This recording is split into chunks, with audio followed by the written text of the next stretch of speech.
What up, guys? Bobbo Kane here, back with another episode of Kayfabe Conversations. And today we have another very special guest in Korea these days, the former PWS Champion and now the owner and runner of AKW Wrestling, the Bryan Leo. How you doing, man? How's things?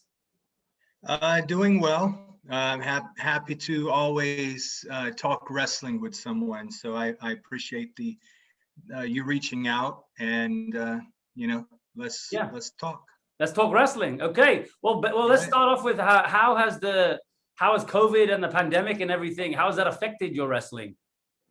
So just like everywhere else, for most of the year, things were shut down.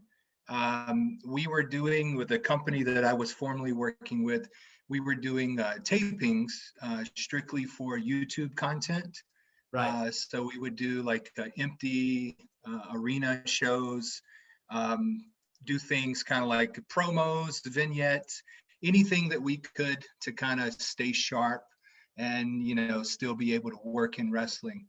I haven't had a live show with fans, like, a good amount of fans probably since, can I cuss? I'm sorry. Yeah, absolutely, dude. I go for it all the time. Go fucking crazy. Okay, well, since shit, like maybe it's been a year and at least a year and a half, something.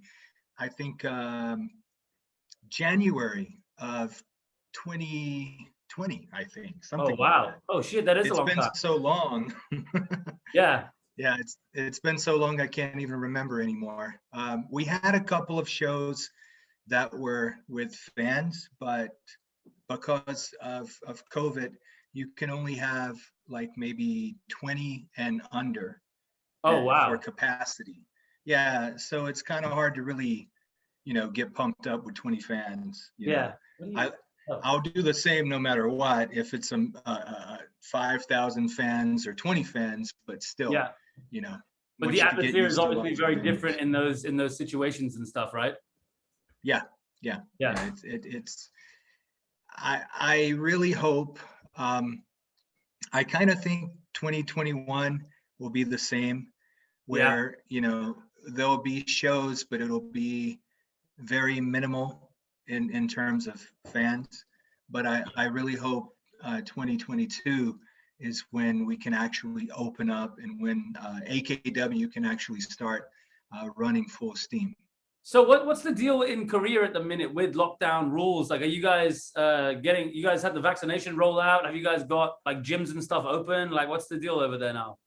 So gyms are open. Gyms have been open for maybe 5 months. Okay. But there's a maximum capacity. Right. And when you go in, they check the temperature. You sign your name and your phone number in case someone is infected. Then they contact you. In terms of like, things are open, but they're not really open. So basically, there's a time limit. Like at 9 p.m., that's when everything shuts down. So that includes bars too. Oh shit! Really? 9 o'clock? Yeah, so apparently you can catch COVID. You have a higher likelihood before to catch 9. it. Yeah. After 9 p.m., you're dead. You're gonna catch COVID. So you have to drink all your alcohol and get home and stay safe, basically. So you gotta. Yeah. Whoa! I just realized. Are you wearing a Wyvern's cap? Yes, I am. Holy shit, yes. Dude! This is actually crazy. So one of my best friends lives in Jeju. Jesse. And he basically, we love baseball, but obviously in Hong Kong, the MLB games start at like 6 a.m. or whatever, right? And it's just like, and then you go to work and whatever, it's all in the week, so you can never watch it. So we decided he lives in Korea. And I said, he said to me, like, let's get into Korean baseball. And I was like, hell yeah, why not? And literally we decided that the Wyverns were our team. Was it 2 years ago when they won the Korean League? Like extra innings, but we were watching it together and it went to extra innings. This is insane. I can't believe actually I've seen that. We were watching it, but then the stream cut out on like on the third out of the last thing. So it came back. We found another stream, but then it was like, oh, we've won, and we were like, oh, cool. But because we didn't see the last out, we were like, fuck, it's so shit. We didn't see it. Like, so we were like, we're happy about it. We were like, oh, what? Yeah. Like, but yeah, that's crazy. Yeah, I've actually got a Wyverns hat. I've got a cap. I've got a jersey as well. That's awesome, man. Oh, sweet, man. Yeah. Well, it's they're my fiance's favorite team. Okay. So in turn, they're my favorite team. Yeah, because also I've seen so again, my buddy Jesse, this is gonna blow his mind. That's awesome. But he said, like, at the end of games, like, if you stick around, they have like fucking concerts and shit going on. Yeah. Like, it sounds like a full I haven't seen it in a while. Like, when I first came to Korea, I went to a couple of games, and it kind of reminds me of Japanese baseball. Okay. In a way. Yeah. But there's no concerts after, you know. Yeah. They don't have K-pop celebrities doing free concerts. Yeah. Yeah. It's crazy. So when I heard about it, I was just like, what? And then the fans are crazy. And also they don't stop selling booze at like the end of the 7th, right? You can drink the whole time. Yeah, the whole time. Like, that's a fucking game changer in baseball. Yeah, most people are shit-faced probably by the 3rd inning, 4th inning. At least I am. Yeah. But then you can continue. You can keep going and going and going. So you have your squid and then you have your beer. Yeah. I can't believe in MLB when they go like, oh yeah, end of the 7th or something, they stop, right? But then you could go 3 extra innings and you're like, dude, I'm going to need another couple of pints. I guess it's the whole safety of driving home. I guess, you know. Yeah, but surely you shouldn't be driving home if you've been drinking for 7 innings. You probably shouldn't be driving anyway. Well, yeah, but you know people. Yeah. That's awesome. But I mean, in Korea, it's like there's a subway, there's taxis, things are really accessible, so it's easier to just, you know, if you get drunk, you catch a taxi. Yeah. That's That's awesome. But if you're in Los Angeles, go ahead. Sorry. No, I was just gonna say, sorry, I just saw your cap and I was like, that's nothing to do with wrestling, but that's so cool that there's another white guy rocking the Wyverns cap. Like, okay, so let's bring it back to wrestling then.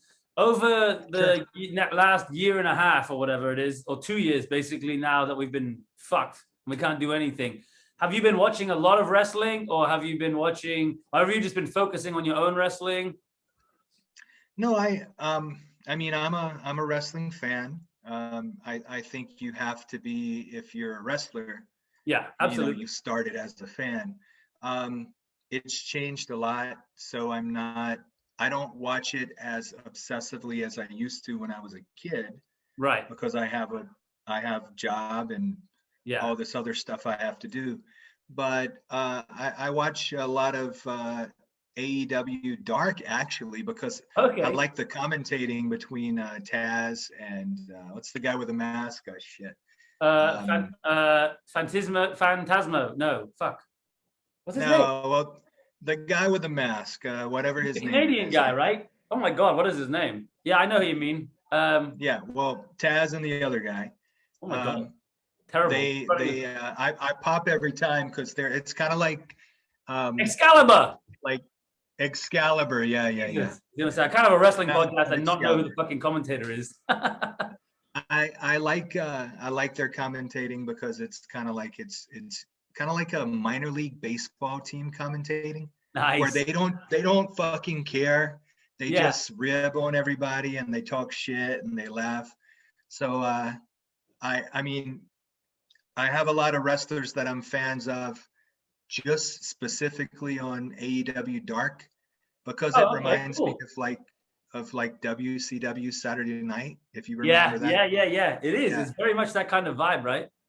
Yeah, where you got all the indie guys that come over, and you got your local talent. Then you got your guys that are like lower card, but on AEW Dark, they're top guys.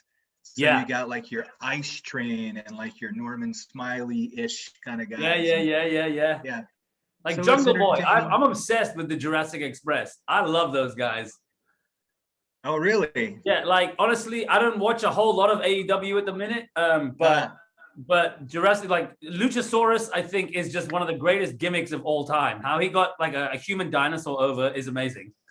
And then he has the tiny, and Marco, there's 3 of them, right? Marco Stunt. Marco Stunt. So he makes Jungle Boy look big. And then you have Luchasaurus, who's just like, it reminds me kind of almost of Too Cool. You know, when you had Rikishi, and then you had Too Cool, who were like his little like lackeys, like, yeah, we can do this too. Brian Christopher, Scotty Scotty. Yeah. But I love stuff like that. Jungle Boy is an actual. He's a talented kid. He's gonna really, he needs to get bigger, in my opinion, and Jim Ross's opinion too. Yeah. But he's a great worker. He's a really good worker.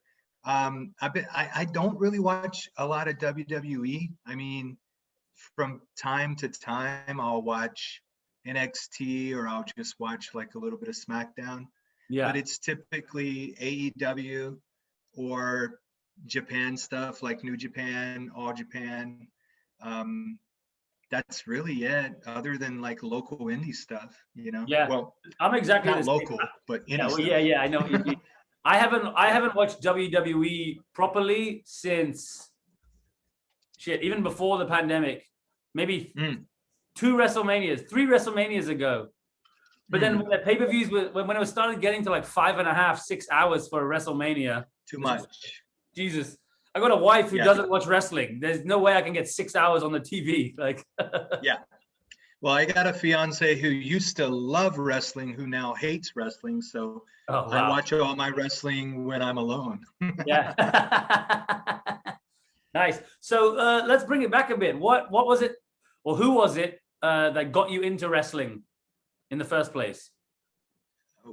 In terms of, so when I was a kid, my dad, my granddad, he used to take me to the Wilmington National Guard Armory, and there was another like Legion Stadium in Wilmington, North Carolina, and they would run NWA shows. So we would have Ric Flair, he would come by, Chief Wahoo McDaniel, who later became my trainer.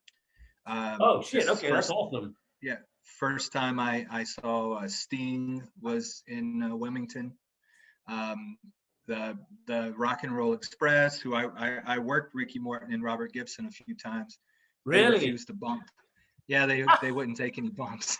Oh, really? But I was a no-name kid. I was 19 years old. They're not going to take a bump for a 19-year-old kid. Yeah, but they must have been about at least 50 at the time. No, I mean, I'm 41, so probably, at least in their early 50. Damn, yeah, they're really dude. old. Like those guys are old, man. Yeah, I forget. Like time kind of stops. But I mean, my granddad got me into it. I think my first show I was maybe 4, and from that point, I wanted to be a pro wrestler. I mean, like it was an obsession literally for a long time. Yeah. Well, that's awesome. I mean, it's cool that a bunch of the guys I speak to who have grown up in the UK and stuff, or like Ho-Ho, who's obviously Hong Kong, like we haven't seen, like Ho-Ho Lun is probably the most famous wrestler I've met. Oh no, maybe Del Rio, but I mean, he's an asshole. But like Ho-Ho Lun, which is funny because he's basically like one of my buddies now as well, right? Because I've worked with him on a few things and stuff. I've been at so many shows. Same with Big Sam and stuff, but like you're just saying, Ric Flair, Sting, the Midnight Express, Rock and Roll Express, like those are legends. Those are Hall of Famers, right? Yeah. So I get it. Like if I was that age and seeing those guys live, like Jesus Christ, that's a game changer. Actually, the scariest guy that I met when I was a kid was Kevin Sullivan. Believe it or not, it wasn't. Taskmaster Kevin Sullivan.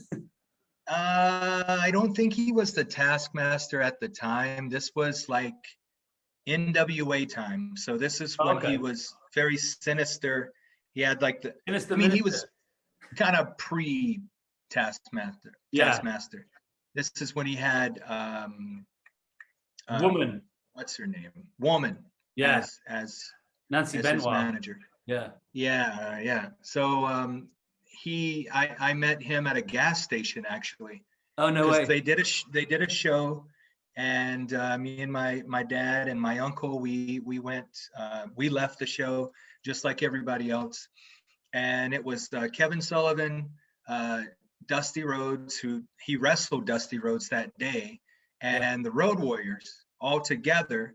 And I wasn't afraid of the Road Warriors or Dusty Rhodes, but fucking Kevin Sullivan, just because of like he has no neck and he was like this super short guy, but like super wide. And for like a 4-year-old, he just scared the hell out of me. I don't even know why, but yeah. Yeah, no, dude, I can imagine that. Also, his character back then was pretty fucking weird also. Yeah, and I think at that point, leash as well, right? Yeah, Woman was on the leash, and he worked Dusty, and it was like a dog collar match. And Dusty, when he works a match, he's bleeding everywhere. Yeah. So he's got color. So a 4-year-old watching a Dusty Rhodes Kevin Sullivan match. Yeah, that's pretty intense. Yeah, but I grew up around it, you know, my whole life. And when I was 15, that's when I begged my parents, like, please just let me, you know, I'll get good grades in school. Just let me try to become a pro wrestler. So the first person I contacted was Chief Wahoo McDaniel, who lived only about 30 minutes away from my house in Lumberton, North Carolina. And he took me in for about 4 months until he got sick with cancer. Right. So he was my first trainer. That's insane. That's crazy. Like, so 15 years old, were your parents like, oh, this is a phase? Or were they just like, oh, okay, he's finally got something that he wants to focus on and this is going to be his thing? My dad was happy. My mom was not happy. Oh, yeah? Yeah. every wrestler says that, but like really, she hated it until this day. Still really hates. Oh, yeah. Oh, yeah. Because I mean, no matter how much you convince. Well, I mean, it's not even that. Like, I have a master's. Oh, I have 2 master's degrees, a bachelor's and associates. Oh shit! Well, there you go. A bunch of certificates. But it's not that for her. It's just more the danger element. Yeah. Yeah. Yeah. Well, I think that's every mom, right? Like, it's just, yeah. I want you to get hurt, baby. I love you. Yeah, and I get hurt a lot. Fucking unit, and they're just like, Mom, I'm fine. Yeah, doesn't matter with how I look or anything. I'm still the baby, apparently. Yeah, so, exactly, right. So how long? So you started training at 15 in North Carolina, and then what was your progression from there? Did you, after Wahoo got sick, did you move on to another? So Wahoo he got sick with cancer. And I met a guy named Dave Register, which he went by the wrestling name Dave Renegade. And he was a promoter also for Atlantic Coast Championship Wrestling. I started training with him, and I was also training on the side when I could in Charlotte, or kind of like Charlotte and Monroe, North Carolina, with Ivan Koloff, the Russian Bear. Oh shit! If okay. You're familiar. Oh shit! Yeah, no, dude. So you've had some like proper fucking Hall of Fame dudes training you, man. Yeah, and I work with them. I work with Ivan. Ivan, Uncle. We like to call him Uncle Ivan. Uncle Ivan. He became a born again Christian, and he started going to churches, and he became a minister. So he stopped with wrestling. Kind of for a phase for like, I think maybe almost 10 years. Okay. And he did his own ministry stuff. So I stuck with Dave Register, and I made my debut probably at 16 and a half. I think it was almost 17 years old. So I did a little over a year. For who was that for? Atlantic, what was it? That was Atlantic Coast Championship Wrestling. At the time, I was a huge RVD and Shawn Michaels mark. So believe it or not, I had long, luscious hair. Bro, me too. Yeah, right. No facial hair. No, I had like the Triple H, but very thin. Oh yeah, like the lines. Yeah, the Fu Manchu. Nice. And I had the singlet. Like RVD, and I paid a guy to spray paint just like the airbrushing. Awesome. Yeah. Yeah, but he did a terrible job. And after the show, it was all faded and it was a dragon. So it only lasted for one match. No way, really? Yeah, but it was a squash. I got my ass kicked. Match was probably 2 minutes tops. Oh, yeah? I got in one drop kick and then I just got my ass kicked after that. Well, but that's rules are rules, right? Yeah, that's how you get broke in. That was for a whole year. Who was your first match against? I was against my longest trainer, Dave Renegade. Oh, okay. And just so you know who this guy is, he was a bouncer at a bar, and he worked at some prisons as a security guard. This guy was about 450 pounds. He looked kind of like Bam Bam Bigelow, but with a long red mullet. And he had this biker gimmick. So he was a big motherfucker. Like one-man gang. Yeah, basically. Oh yeah, actually. Yeah. But long, curly, dirty mullet, Yeah, that's awesome. And he finally let me slam him after a year getting my ass kicked. So and from that point I worked indies 5 or 6 years. And then around North Carolina? No, just around the East Coast. So we would do loops. We would bump into the Hardy Boys? Yeah, Cameron, North Carolina. Actually, I worked with them and then 2 months later they got the call from WWE and they went up and that was it. They never came back. Yeah. Yeah. Yeah, because they were doing the little spot shows whenever WWE would come to North Carolina. Yeah. Raleigh and Jacksonville, they would go and they would do the jobber shows. Yeah. But Jeff got signed, Matt got signed, because they were working for ACCW, Atlantic Coast Championship. Oh shit! No way. Wrestling. Yeah. And they got signed, and then that was it, rocket to the moon. Oof, yeah. Yeah. So, but I stuck with a lot of promotions in the indies, from Florida all the way up to New York, New Jersey. Okay, cool. Just basically your typical indie wrestler. Yeah. Until I decided to go to university, and then I got married after that. Oh yeah. Yeah. So so how old are you at this point? So I'm 41 right now. I just turned 41. Right. So I took a break. So basically, I wrestled about 5 or 6 years total. I decided to go to university. I went to university and I did shows off and on, but not full time because I was a college student. But once I graduated and was married, I had to make money, Yeah.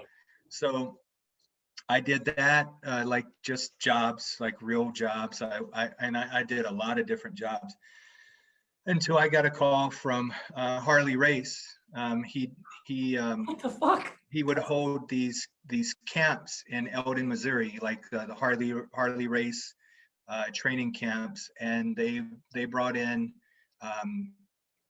Pro Wrestling Noah from Japan. Yeah.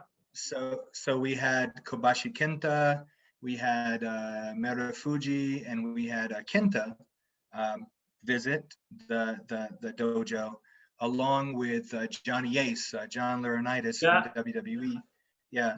This was actually, if you've looked at any infamous Kenny Omega shoot interviews, I was one of the guys who was actually there at the time, during the time that he was there.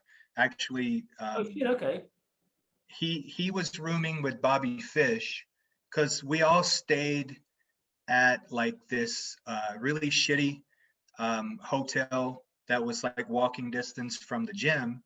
Right. And he stayed with Bobby Fish, and there was 2 other guys that stayed with Bobby Fish. But I thought he was an asshole. He was really rude. Well, Bobby Fish. I had my. Huh? Oh, Kenny was great, actually. Oh yeah. We used to eat cereal. Like every morning we would eat cereal before we would go to the dojo. Oh, So sick. yeah, we would sit in the PJs in the what do you call it, dining hall or whatever, Yeah, and eat Kellogg's cornflakes and Fruit Loops. yeah. Yeah. And then go Awesome, man. train and everything, and yeah, have Harley yell at us, and yeah. So it that particular event was a WWE tryout and a Pro Wrestling Noah tryout at Okay. that time. But Johnny Ace was there for maybe literally 5 minutes. Oh, Literally. yeah. He was there. He did his little photo op picture with Kobashi Kenta. Yeah. He shook Harley Race's hand, and then he did a little 2-minute speech about how everybody's cookie cutter bullshit. Yeah. And he was like, but you, Kenny, you got potential. And then he left, and that was it. So he didn't see anybody wrestle. Like, he didn't watch any matches. There was like nothing, no interview, no nothing. He left.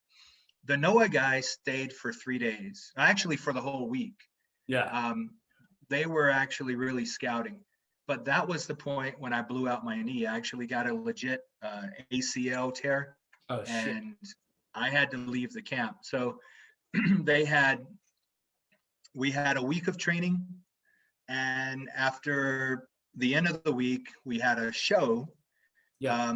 But the day before, I blew out my knee. So I was scheduled to work on that match, or on the show. There was like all the trainee guys, and then there was Kobashi Kenta working like Harley Race's local talent boy, essentially. Okay.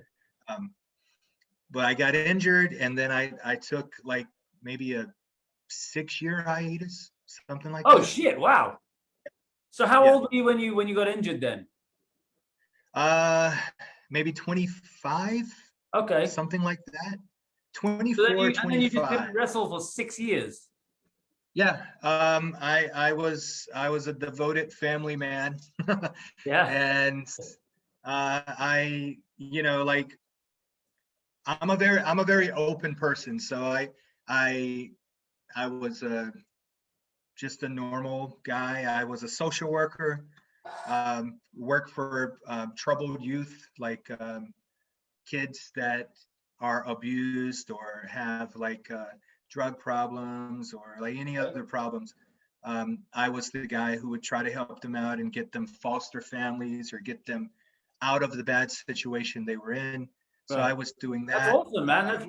That's really commendable work.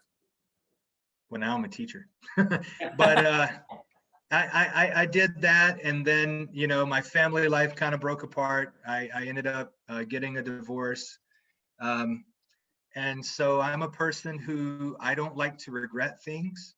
Right. And wrestling has always been, it's always been there for me. It's always been what I want to really do. Yeah. So after about 2 years of kind of getting out of the shock of divorce and losing my family, I got back into wrestling and started really hitting it hard, as hard as you can in a country with not a lot of wrestling. So that was going to be my next question. Was it wrestling that took you to Korea, or when did you move to Korea, and like what made you make the move to Korea? So when the divorce happened, I was in America. It took me 2 years to recover, financially, emotionally, physically, everything. And I decided that I needed to just get out of the country. I needed to kind of just like find another way of being happy. Yeah. So a couple of my friends in America, they became international teachers. So they told me about it. Yeah. I was like, well, I already have a degree, so I applied. Originally, I was supposed to go to China. I was supposed to go to Shenzhen, China. I accepted the job and I was getting ready, but the the time that it takes to get your paperwork and your visa and all that Yeah, stuff. yeah. It's a pain in the ass. It was so long. So I had other offers from Korea and other countries.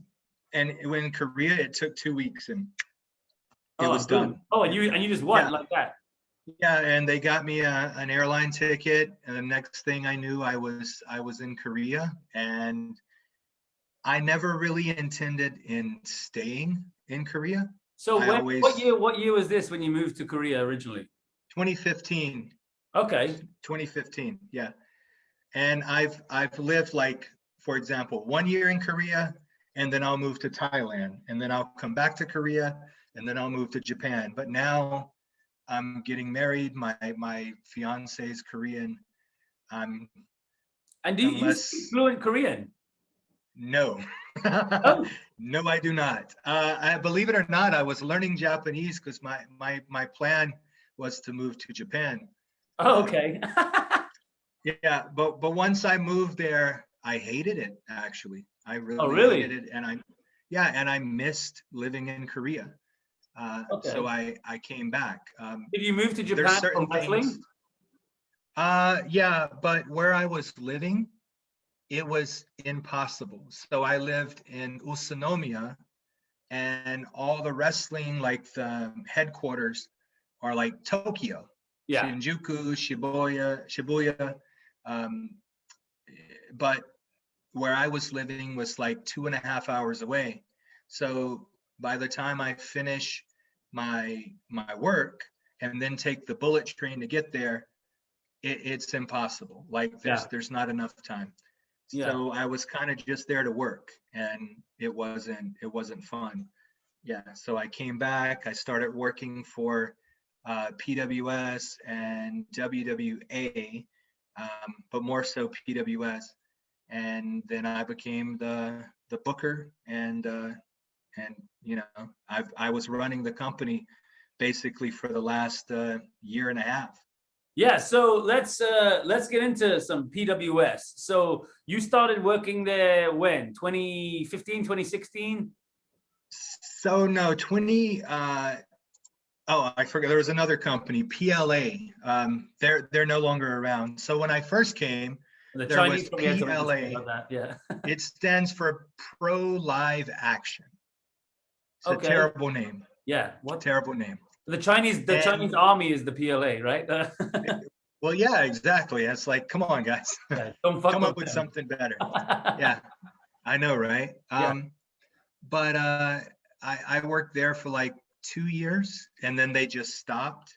But it was as indie as you can get. Yeah.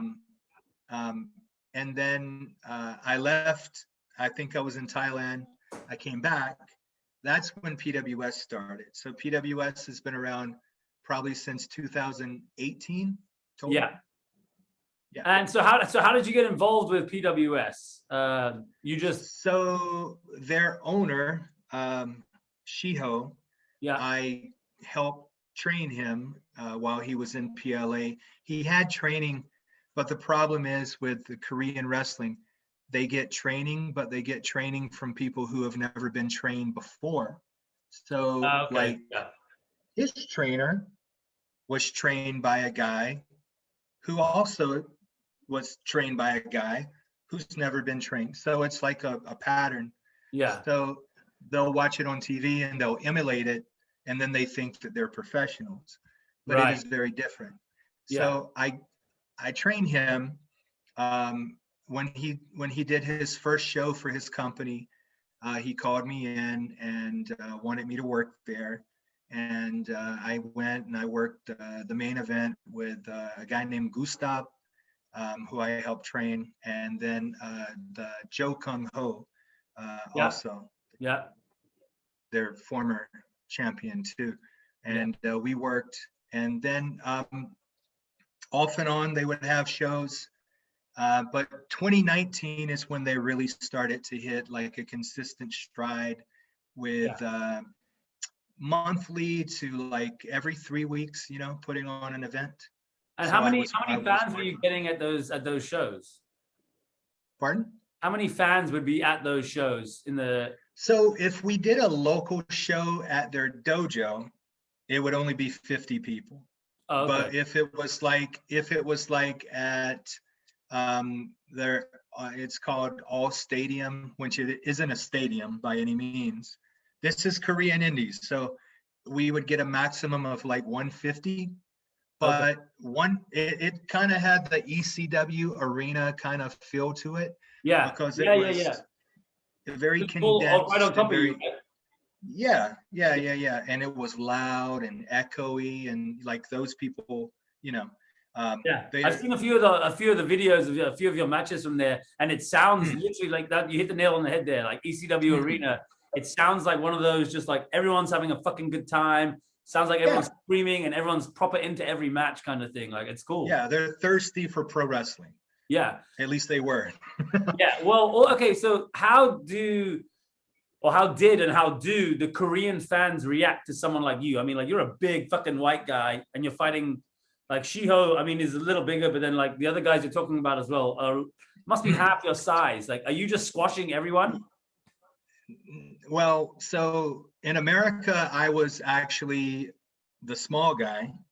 Yeah. And then I came to Korea and I'm like one of the biggest guys here. Yeah. So a lot of my move set I've had to change because like they have a couple of guys that, you know, they do the shooting star and they do moonsaults and springboards. Well, I can do that too. But if I do it, then there's nothing that they can do. Yeah, exactly. So I changed my style into more of like a brawler, more, you know, just I'm a heel. So my favorite wrestler actually of all time is Vader, Big Van Vader. Yeah. Which era of Vader? Which era of Vader? Like WCW Vader, like WWF Vader, or Japan? Not WWF Vader. I was gonna say, I don't even know why I threw that in there. I'm just a fat piece of shit. Like, I'll say WCW Vader when he was feuding with Sting and Flair. When he still came out with the crazy fucking helmet and shit. Like, that was when he debuted, and maybe Pro Wrestling Noah Vader. Like, his eye popping out. No. After he left WWE or F, whatever they were at the time, he went to Japan and he worked for Noah. And that was the time when you had Masawa, you had Kobashi, you had Kiritehu. Yeah. So, and he was back to being like Vader. Yeah. But anyway, like for me, since I'm experienced, my matches, I try to keep it simple. So the guys, a lot of the guys are super inexperienced. They were learning on the job. They were learning on the go. So I would try, like I was always taught, you call your opening spot, you call a high spot, and you call your finish, but everything else on the fly. You do on the fly. Yeah. Right. We're wrestlers, we're professionals. You learn how to do that. So I was trying to teach them like that style in the hopes they learn it. So if they ever get the opportunity to travel, they can actually wrestle with anyone. Yeah. But like, I mean, it really depends on who I'm wrestling. I mean, it really does. And it just depends on what I feel like right now. Well, I mean, not now, but 6 months ago, you know, I was the heel, the champion, and it wasn't squash match. I wanted to have good matches, but it really depended on who I was working at the time. Yeah. Did you Simon Miller from What Culture came over for a PWS show, right? Yeah. Just before COVID. Did you work with Simon Miller? No, so he worked with a guy named Adam Mayhem. That was just before I became the booker. Okay. And so I'll give you a little inside information. So here's the problem with so Simon's a great guy, fantastic guy, but when you're booking shows, you have to be very careful with your budget. So sometimes those wrestlers that you like and you want to bring over may not be worth the amount of money that you're spending, because if you're only getting if you're only getting 150 fans and it literally costs all 150 fans to pay for that one wrestler, you're in the hole. And that's nothing against Simon or anybody that we brought over. He's a great guy. He was green and still learning how to wrestle, but we had a good conversation, very respectful, very nice, and actually a lot bigger than I thought he would be. Yeah, because I mean he's a big guy. He's pretty stacked. Yeah, but dude, wide. he's taller, so I thought he was maybe, in wrestling, we tend to add a couple of inches. Yeah, always. He's like legit 6'1", 6'2", maybe 230, something like that. Big dude. Yeah. So did the Korean fans know who he was, or was that more of like a mock? Yeah. It was a mark thing. Yeah. There was maybe 5 people who bought a ticket for him. That's it. Yeah. So the fans that came to the show, they came strictly for wrestling. It wasn't because Simon Miller was on the card. It wasn't because any other guy was on the card. It was only for, hey, they just wanted to see wrestling is on. Yeah. Oh shit, let me buy a ticket.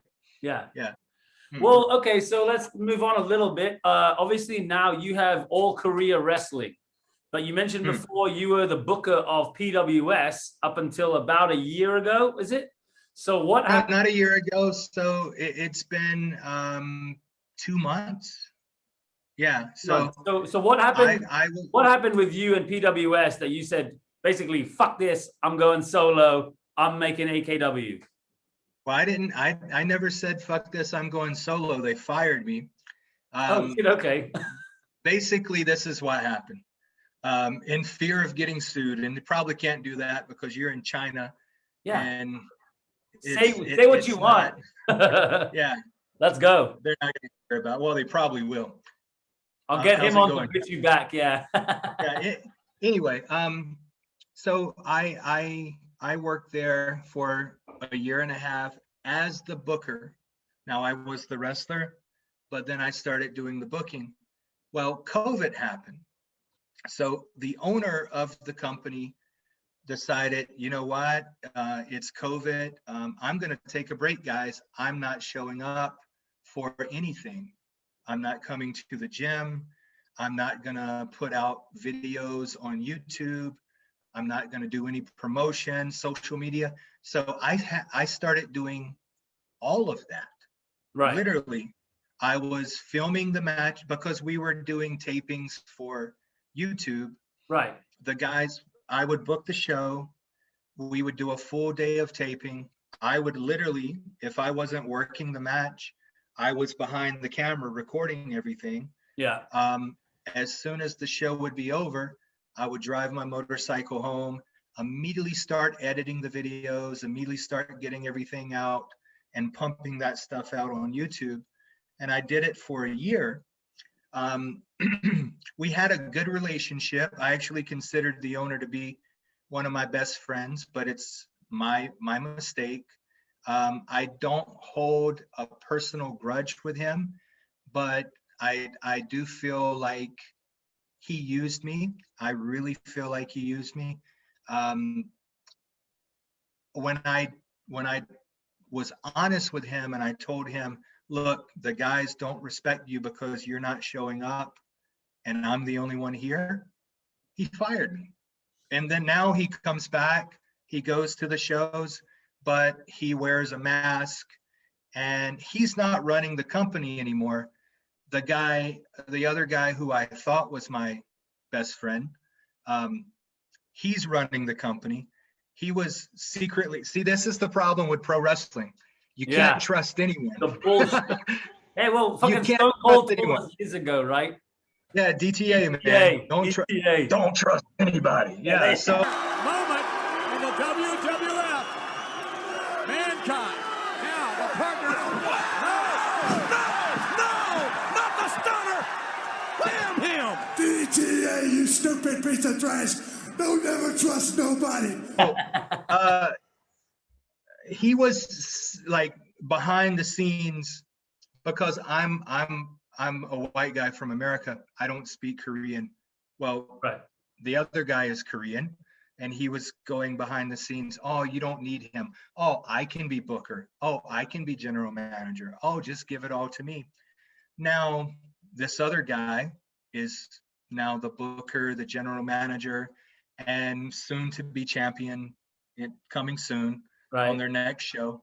Undefeated since he returned, and actually retired after I took the belt from him. I'm not going to name names. I'm just going to lay out. Yeah, that's cool. That's cool. No worries. Yeah. But that happened. I got fired. And originally, my purpose of starting AKW was not, oh, I'm going to get them. Oh, fuck those guys. It was, okay, the other guys, these young guys, JD Lee, Bum Soul, Kim Mille, some of the younger talent from that company, they're going to get underutilized. They're going to get mistreated, and they're going to get buried, because I know how they operate, how that company operates. Right. So I want to help them have a platform. I really strongly feel that pro wrestling can be big in this country. Yeah. But they need someone else to try to run it, because they've had enough time. And the little known secret in Korea amongst the fans is all the companies, they fight with each other and they implode from within. Yeah. And nothing ever happens because of politics and because of grown men who are basically like babies. They're not mature. So I wanted to start it that way. But a lot of things have changed. So my intention is all Korea wrestling. I want to promote Korean wrestlers. Okay. I want to really, I'll say want it. I wanted to really promote them. But as a counter to me starting my company, this independent company that I used to work for decided to write a contract and force their wrestlers to sign an exclusive contract where they can only work for them now. But, so what? Yeah, this company who doesn't pay their guys. But who the fuck would sign the contract? All of them. They all signed, and that's another problem with wrestling in Korea. They're not like, they don't look at it as a professional sport or a profession. It's like a club, like a soccer club or a basketball club. And it's very cultish. Yeah, okay. So they all kind of rally and get behind each other, when the only reason I really was doing this was for them. Yeah. But now, like, essentially, I have to train my own guys. I got to go out, recruit, and train my own people. So you had your Lion's Den, right? Your own stable before in PWS. Have those guys come with you, or are they now stuck in PWS? They're stuck in PWS. Oh, fuck, They signed really? the contract. Oh, I'm telling you, every single one of them, with the exception of Duncan Solaire, because he's a foreigner and he had common sense to know, hey, I'm an independent contractor. Yeah. You guys are an indie promotion. Why am I going to sign an exclusivity deal where I can only work with you guys? It's dumb. So I get in COVID now in Korea, maybe there's only 2 of you can work for, but surely when stuff opens up, does that mean they're fucked? They can't go to HKWF or MKW or whatever?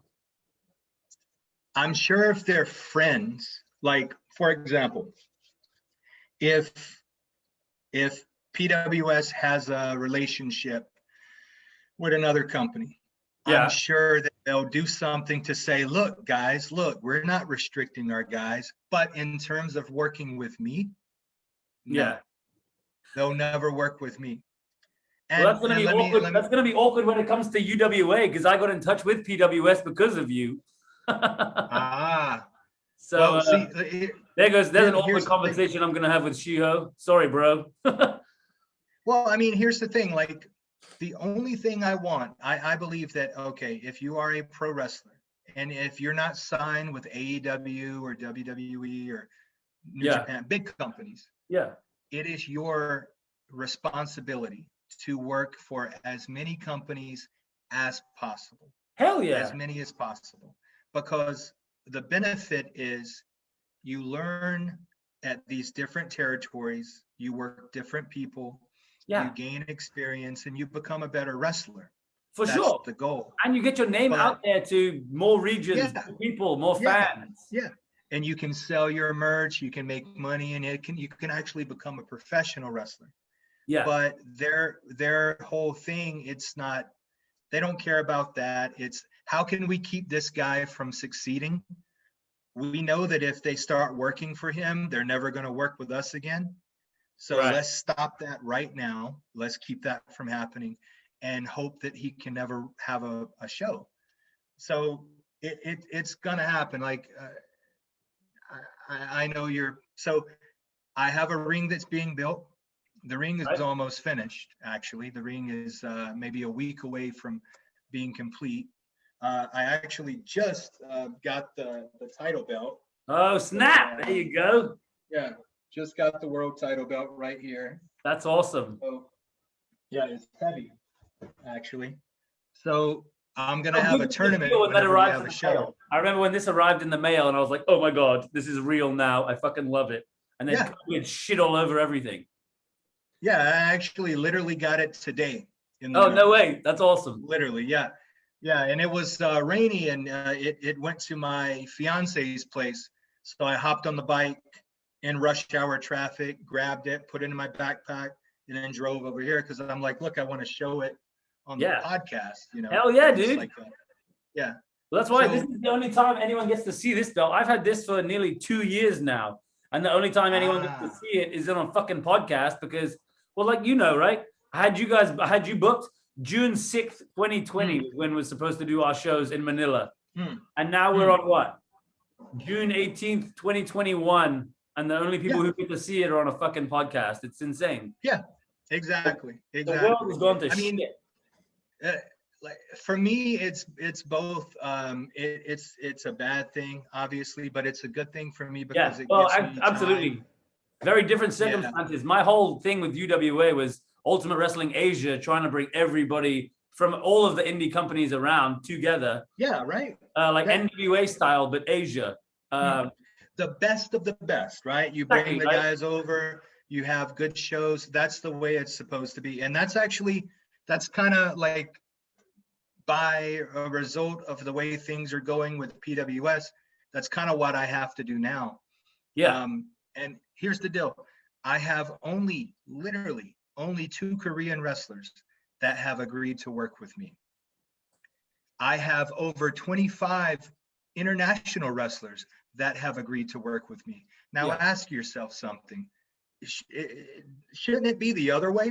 Like, I'm in Korea. That's fucking stupid. Right?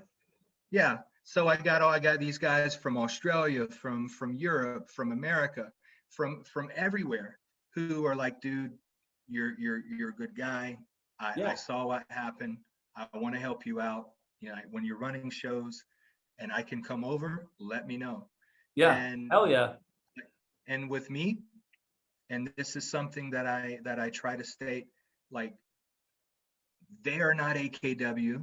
I do not own them. Yeah. I don't sell their merch, anything like that. I'm not trying to make any money off of them.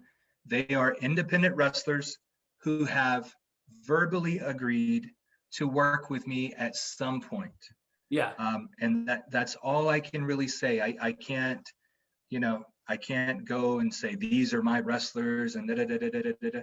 And even in Korea, like, when I find my guys and I train them and I get them ready, I want them to go work for other companies. Yeah, for sure, right? But also, it brings more eyes on your company. If you have an AKW guy fighting in Hong Kong for HKWF, When he goes back to Korea, the Chinese guys are like, oh shit, that's the guy from who was at the show over in Hong Kong. Yeah.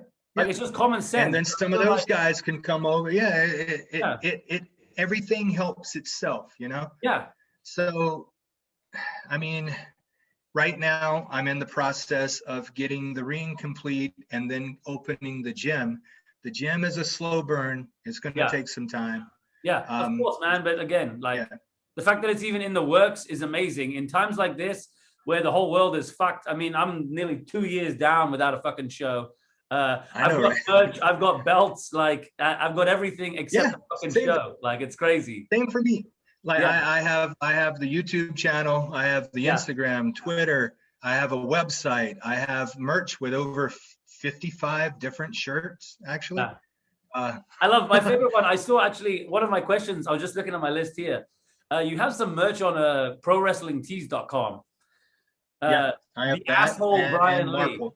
The asshole. The Asshole Bryan Leo. Bryan Leo is that a character or a gimmick, or is that just how you think everyone in Korean wrestling perceives you now? Like, where did the Asshole Bryan Leo come from? Well, that was before the whole AKW thing happened. That was when I was just because originally I'm a heel. I mean, dude, it works. Originally I was a babyface.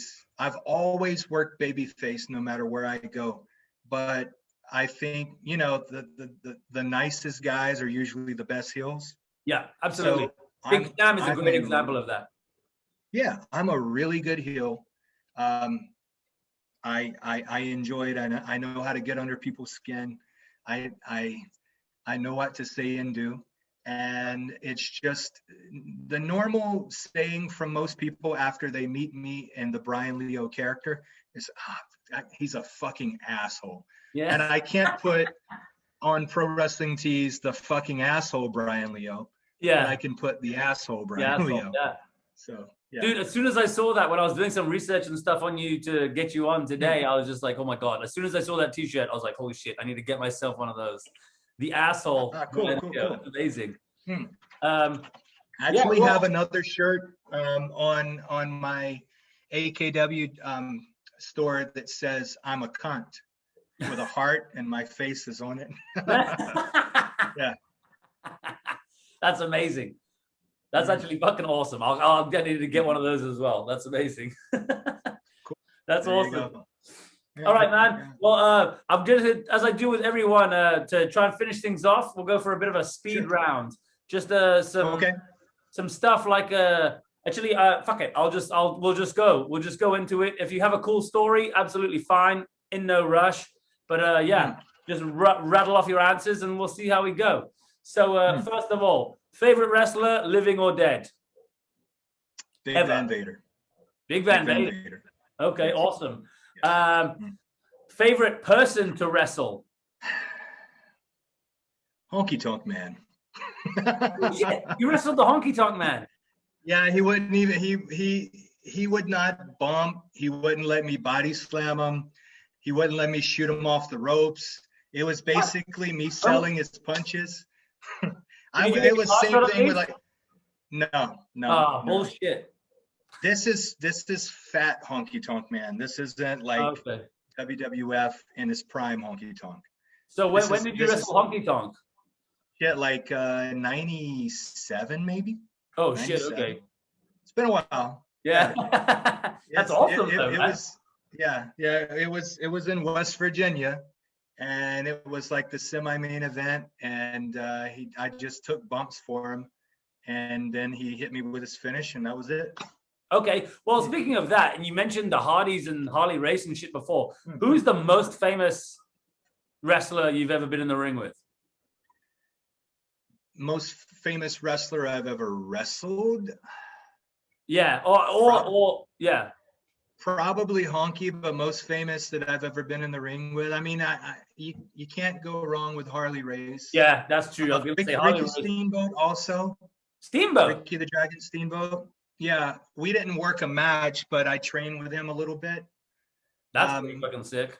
So in North Carolina, you have the benefit of meeting many wrestlers. Yeah, legends too. Yeah. Okay, next one. What's the favorite match? Your favorite, if you had to, as I said to Big Sam, if you had to be on a desert island and you have one match you can watch for the rest of your life. Ah, geez. I think I would go with Luger versus Flair. Okay. This was like, I think it was 92 or something. I don't remember the year, but it was like a Starrcade. Right. And this was the time when Luger had Flair on the torture rack. Yeah. And it was a time limit draw, like the time Because expired. he didn't give up while he was shaking him, right? Yeah, and like I think Flair's all yeah, shaking and he's stuff. flapping around. Yeah. Looks like he was tapping, but yeah, well, exactly, right. How can you know if someone's tapping the torture rack? Yeah. But like my favorite wrestler is Vader. My second favorite was probably Luger at the time. Nice. You do not hear that enough. I was even a fan of Luger, like WWF Luger. I mean, I was young. I mean, I'm only 32 now. So like 90, what was it? 93, 94 Luger, like Something WrestleMania like 10, SummerSlam and stuff. Yeah, SummerSlam 95 when he knocks out Yoko, but then doesn't win the belt, but then they lift him on the shoulders and you're like, why is he fucking celebrating? He didn't win the belt. Yeah. he had the metal forearm in his arm. Yeah. And he's like, oh, yeah. The bionic yeah, the bionic forearm. That was it. Yeah. Yeah. Okay. And then what's the favorite match that you've been a part of?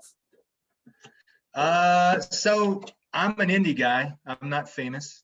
So Yeah. I don't have a lot of like stellar matches that I, can say, oh, WrestleMania moment. Yeah, no, it doesn't have to be, right? It's just one that you're super proud of and that you love. My most favorite match of all time, other than when I was really young and I worked a loop with a guy named Flex Phenom and we did ladder matches. Nice. Was recent, like 2 years ago against Shiho when we had like the street fight and we just tore the house down. In PWS. Yeah, that was the PWS match. It was really hot crowd. Like they were eating off out of the palm of my hand. Like it was really, really intense. I almost got to do everything I wanted to do. I wanted to do thumbtacks. But he's like, oh, no, we can't do that. We can't do that. I'm like, I'll fucking take the move. Yeah. You just suplex me, I'll take it. But like, couldn't do the thumbtacks. Oh, see, yeah. I love shit like that because also ever since I even came up with UWA after a random conversation with Ho-Ho, and then I started talking about booking the stable and Big Sam, and I was like, whatever happens on one UWA show, I need Big Sam to powerbomb me through a fucking table. There you go. No, he's like, you're not trained, you're not this. I was like, I will train whatever I have to do to get powerbombed through a fucking table by Big Sam. Like, that's my dream now. Your best bet is to do it inside the ring. Yeah, well, yeah. That way it's a little bit of a softer landing than taking it outside. Because I got a couple of concussions doing the outside bump. Yeah. Well, there you go. That was actually my next question. What's the worst injury you've had in wrestling? Well, the ACL, because that blew my shot at Pro Wrestling Noah. Yeah, fuck. Because I was one of the guys. They chose Bobby Fish and some other. I don't even remember the other guy. It wasn't Kenny Omega. It was like Bobby Fish and one other guy. But I was in the running. But I blew out my knee. And then just concussions. I almost bit my tongue completely off one time from taking the sunset flip power bomb. And my mouth was open and I bit. Oh shit. Yeah, they had to stitch it together because it was like hanging. Sounds horrific. Yeah, that was fun. Fuck. Yeah. Where's your favorite place to wrestle? Favorite place, I guess on the bucket list. I mean, well, my favorite place is Seoul right now. Right. But I really want to do. There's a place called Itaewon. Right. That's like kind of like the foreign district of South Korea. Yeah. And I'm gonna make that my ECW arena, like that location. Oh shit! Okay. That's gonna be hardcore matches. That's gonna be guys getting color. That's gonna be There will be no limit on alcohol. Guys can, drink and Dude, everything. you let me know as soon as that first show is, when shit opens up. I promise you I will be there with my buddy Jesse, who's the Wyverns guy. We will be fucking front row, drunk as shit. There you go. There you go. That's literally my dream. Yeah. Oh, dude, man, I just have that feeling like that location. That's the perfect location. Yeah. And then Shibuya, or actually Sumo Hall. And hell yeah. And what was it called? Shit. Ryogoku, right? Is it? Yeah. Yeah, I just know it as Sumo Hall, but yeah, it is. Yeah. Yeah. That would be Ryogoku, Japan. Yeah. Yeah. Have you seen Sumo wrestling live before?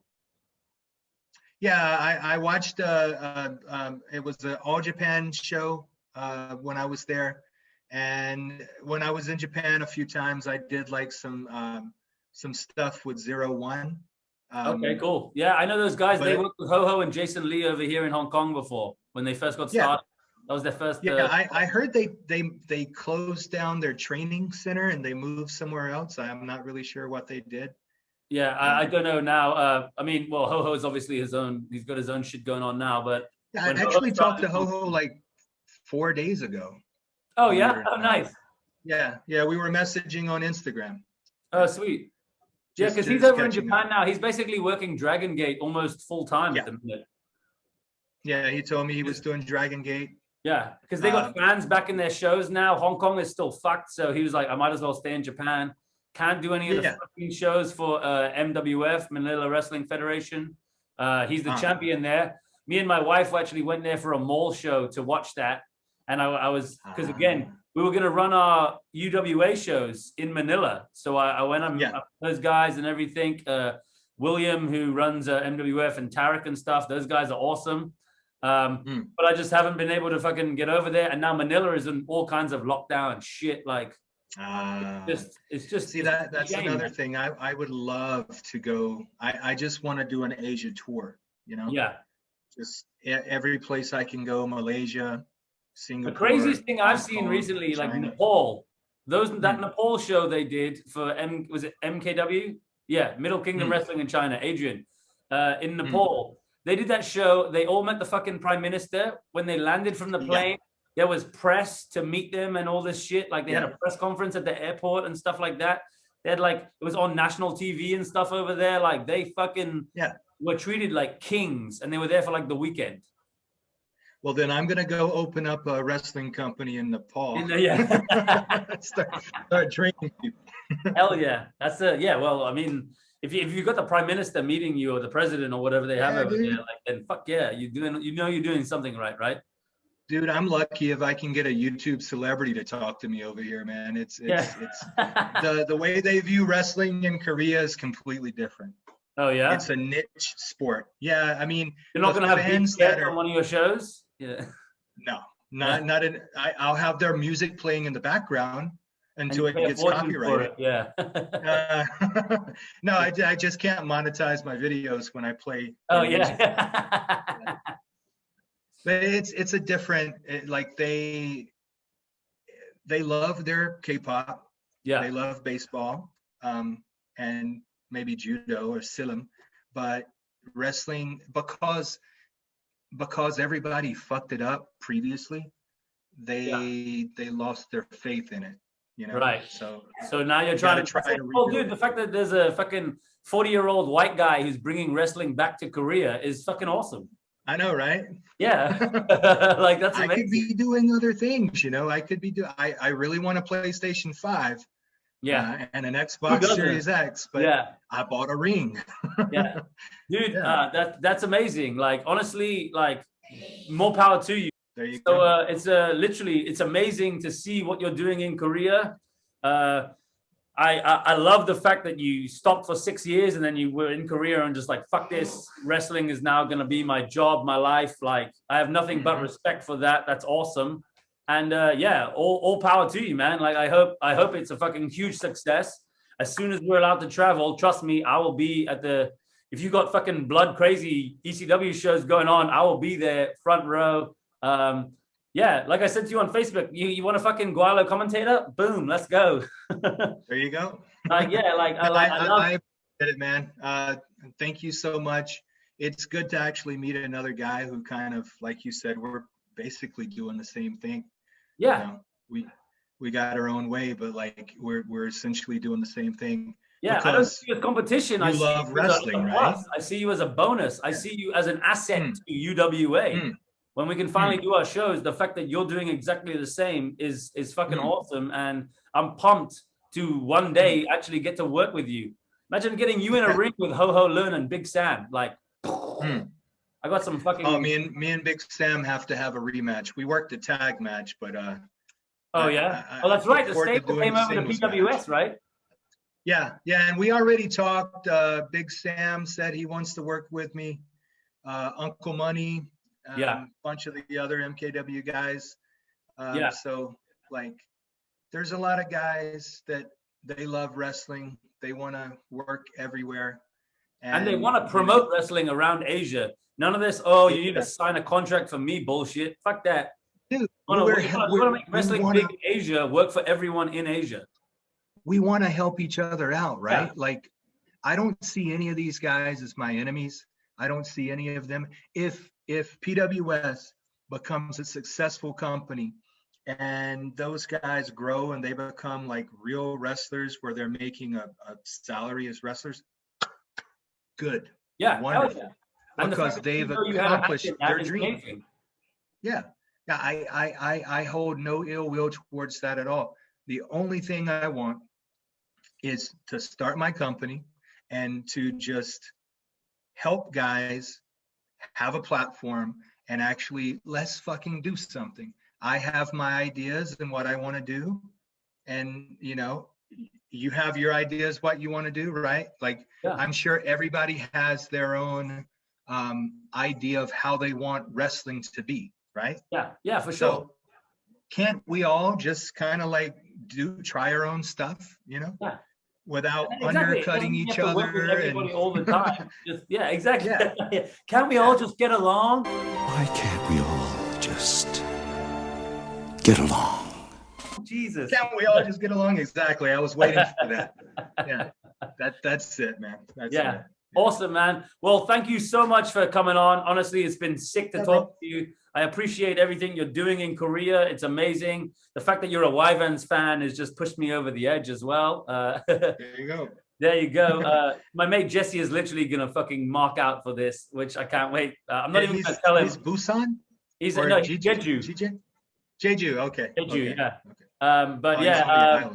Okay. But thank you so much for coming on, man. It's been great to talk to you. I wish you all the success with AKW and everything else. And when we can travel again, you'll definitely be fucking on the UWA shows.